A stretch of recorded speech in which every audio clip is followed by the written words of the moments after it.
You feel like Puffy, he's the reason for your empire and Suge empire going down because of the whole situation with Tupac.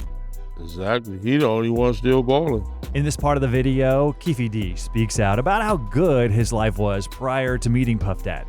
Let us, in this video, talk about the story of this gangster who is currently under arrest and who calls the killing of Tupac the biggest case in the history of Las Vegas.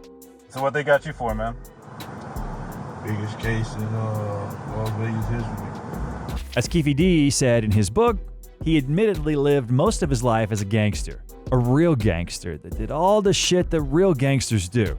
He had risen the ranks to become a major shot caller for the notorious Southside Compton Crips. He was running a multi-million-dollar nationwide drug empire. He was acquainted with Eazy-E, and he had a lifelong friendship with Suge Knight, who now says, "Free Keefe D." I wouldn't go, I wouldn't testify. Free Keefe D. They played Pop Warner football together for the Greater Compton Colts and the Compton Wolves back when they were 11 and 12 years old. Suge played on the offensive line as the center, and he was the running back and strong safety. Suge Knight's dad was one of the club's trainers. Suge's family owned a diesel truck company, so they were living that middle-class lifestyle, driving nice vans and Cadillacs. Whenever they would win a game, Suge's dad would invite the team over to their house to swim, eat hot dogs, potato chips, and punch. Generally speaking, they were good friends. He also got to know Bubble Up at a young age. Just so you can understand the relevance, this is the same guy who, in 1996, was driving that white Cadillac from which shots were fired at Tupac. According to Keefe's words, before the drug game got real big, people used to hijack trucks, carrying cigarettes and other merchandise. Bubble Up was one of the best at doing it, catching a truck at least once a month. He had a Mexican fence out in Santa Fe Springs that used to give him $180,000 per truck. At the time, Bubble Up was one of the richest guys in Compton. Before moving to Compton, Keefe D's family lived in Watts. His family received a lucky break when his pops and uncle went to Agua Caliente racetrack in Tijuana, Mexico. They picked 6 consecutive winning horses, and Keefe's dad won $50,000 that day, which would be the equivalent of winning $1 million in today's time. With the winnings, his parents relocated from Watts, bought a house in Compton and 2 brand new cars. His mother was a dedicated housewife whose family came from Dallas, Texas. And his dad was a former Marine and a strict disciplinarian who taught them good principles. His father's family is originally from Homestead, Virginia. There were 12 children in the family, 6 boys and 6 girls. In 1980, his mom passed away from colorectal cancer. He inherited this disease later in life, which almost killed him in 2014. 2 of his brothers also passed away. His oldest brother died from leukemia, and the second died in a shooting in Compton. He became part of the Crips gang at the age of 9. One day, he was playing dice when his dad pulled up and asked him what he's doing, to which he responded, "Nothing, just playing dice." The response he got in return was, "Not no more, bring your ass on and get in this car. I don't want you out there, you understand me? I don't give you money to do it like that." His dad hadn't yet understood at the time that Keefe was already a member of the gang. Once, while playing dice when he was in 8th grade, one of the players thought that he was cheating. Keefe pulled out a .25 caliber pistol. The guy's brother was there and whipped out a bigger strap than him, a .45. They had all grown up together, so once the smoke cleared about 20 minutes later, they came to an agreement. One of Keefe D's elders said, "Never pull out a gun if you won't shoot." Why did Keefe D decide to become a gangster? As Keefe D himself said, gangs were rising in popularity, and he didn't want to feel like an outsider. And he needed to somehow protect himself. Generally speaking, you haven't heard anything new yet. To hear something new and to be on track on the trend, you need to know about the YouGov website. YouGov is an internet-based market research company. They conduct polls on a variety of different topics, ranging from politics to rap culture. For example, here you can see what rating rappers have. Here is Ice Cube in first place. But what's surprising is MC Hammer above Tupac. As a member, you'll earn points for giving your actual opinions that matter by completing short surveys and polls. For example, recently I was feeling unwell, and on YouGov I was able to choose the right hospital for me. YouGov is free to join and so easy to use to gain extra cash. Tap my link to take surveys and earn cash on YouGov. And now, going back to Keefe D. where we will talk about how he was almost killed at a young age. He one day headed to a liquor store to pick up a few items he needed. As he was coming out of the store, he saw 8 men with bats, poles, and sticks running toward the entrance of the store. He stood there, looking around, wondering who was about to get their ass kicked. Then it registered. There wasn't anybody out there but him. One of them knocked Keefe D out with a pole, and they kept beating him up until one of them said that they had to leave. He was literally seeing red from the warm blood that was streaming down his face and neck. The left eye was nearly closed shut. He was a bloody mess. He went back home, felt better, and decided to get revenge. Our video's protagonist knew where one of his attackers lived, so he quietly pulled up in front of his family's house. The shots simultaneously shattered the previously quiet block, the windows, and the door of the house. He continued blasting until the clip was empty. When he was getting out of there, he met the attacker's younger brother who begged him not to kill him. There were too many witnesses for him to do that, so he knocked him out with the butt of the pistol. The guy's head hit the concrete. Then, Keefe began beating him in the face to the point that his friends had to calm him down and take him out of there. The beginning of his drug dealing acts took place when he was in the 10th grade. He participated in UCLA's Upward Bound program that was designed to help students graduate from high school and successfully graduate from college. Keefe D was one of their top students. They would stay at UCLA for 9 weeks during the summer and spend random weekends there during the year. As part of the summer program, they would give them a $285 weekly stipend every Friday.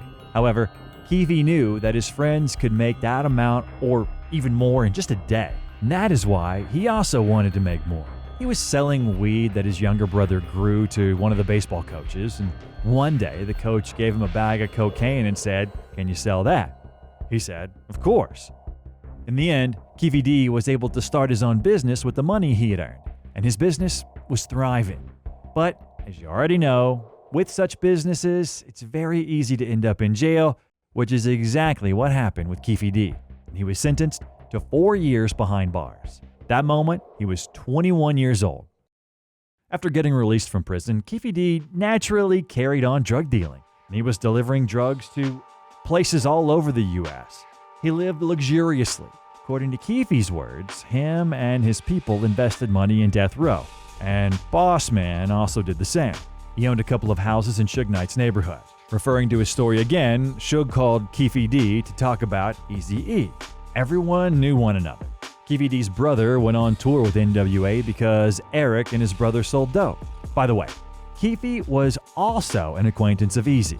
Suge at the time also wanted to lure Eazy-E to death row, but Eazy said, "No, I'm sticking with Ruthless." After that, Suge asked Keefe to get Dr. Dre's number.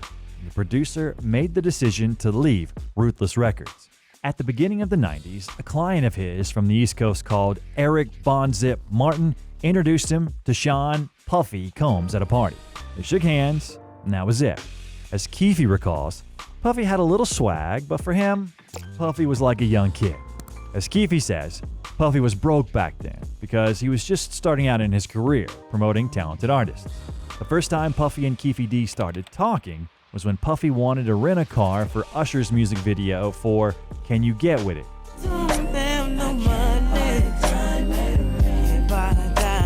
Keefe asked for $2,400 for the rental. However, Usher ruined the paint on the car because he was dancing on top of it. Puffy had to pay $4,400 instead. Back then, the Southside Compton Car Club was a well-off crib set with about 35 cars, jackets, plaques in the window, and everything. In the summer of '95, Zip came through the neighborhood and invited Keefe D to a party called The Beat Summer Jam, organized by Puff. Suge Knight was at that party. As Keefe D himself said, Suge was jealous of Puffy because everything was going well for him. In the summer of '95, Biggie's One More Chance was played out of every stereo.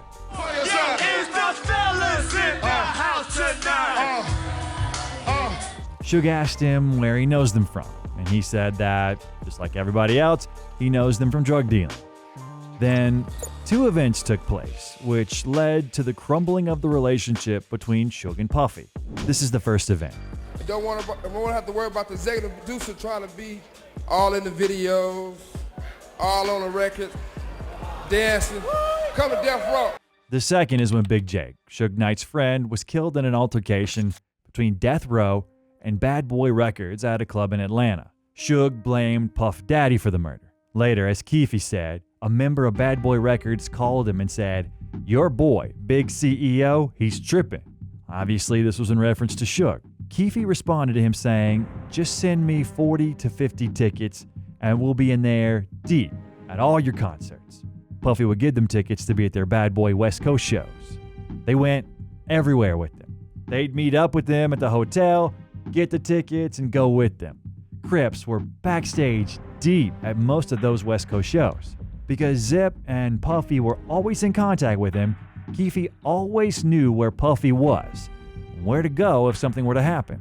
According to Keefe's words, Puff was so scared that he hired ex-Navy SEALs, wearing earpieces like they worked for the CIA in the hotel room right next to his suite. According to Keefe D's story, Zip and Puffy met at a club and called him over. Then the following conversation took place. "What's up?" Keefe asked. "I have a couple of problems I need to be handled. Big CEO and Pac," responded Puff. And Keefe enthusiastically said, "That's not a problem. We can make that happen." In this conversation, and again, according to Keefe's words, Puffy offered $1 million to kill Tupac and Suge Knight. What did Keefe think about Suge? For him, he was soft. He didn't care one bit about Suge Knight and his crew. That time, Keefe had some arguments with Suge and with Death Row in general. For starters, one of the girls from Death Row complained to the label's boss that her and her friend were beaten by Keefe D and his crew. Keefe told her, "Well, bitch, I'm not from Death Row." The entire conflict took place because at the time of filming a music video for Death Row, Keefe, who was present there, happened to accidentally touch the girl's ass while she was going down the stairs. The girl then said, "It's an asshole from Death Row." And then, when Keefe's people and those from Death Row were going to be at the same club, Suge's car was shot at, and he thought Keefe D was involved in that. However, according to the gangster's words, that was not the case. Also, he had issues with Tupac because of those lines. Worldwide, let 'em recognize from Long Beach to Rosecrans. Some Southsiders were up at the House of Blues on Sunset, and they ran into Tupac. He was up there with Big Syke from the Outlaws. One of the members of the gang went up and grabbed Tupac by the collar and pushed him against the wall and said, "Man, you know what that Long Beach and Rosecrans stand for?" As Keefe says, Pac thought that the guys from Death Row would protect him, but no one came to the rescue. Next, a fight took place that changed hip-hop forever. One of Keefe D's friends went to a mall where he came across their rival gang. They started beating him up, and then help arrived just in time. And they beat them up in return and took a chain with the Death Row logo on it. Orlando Anderson was present in that fight. According to the words of Napoleon from Outlaws, he claimed that a rumor circulated at that time that Puffy was willing to pay $10,000 to anyone who would steal a Death Row chain. Puffy was saying we want to put this chain in in our video, and that's why the guys try to snatch the chain. On the 7th of September 1996, another fight took place between Tupac and Orlando Anderson. Pac wanted to get him to revenge for his friend. After Orlando was beaten up, Keefe D wanted to get back at Pac and Suge for this. For him, this was humiliating because for him, Suge Knight and the entire music industry in general was surrounded by fake gangsters, and he couldn't forgive the attack on his nephew. Plus, Puff had already offered $1 million for the killing for these two. And so, a few hours later, Pac was killed.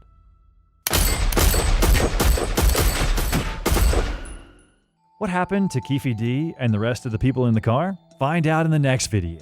Until then, I recommend you check out the video of why Puff feared Tupac. Hit the like button and subscribe to the channel if you're interested in the continuation of the story. Bye, everyone.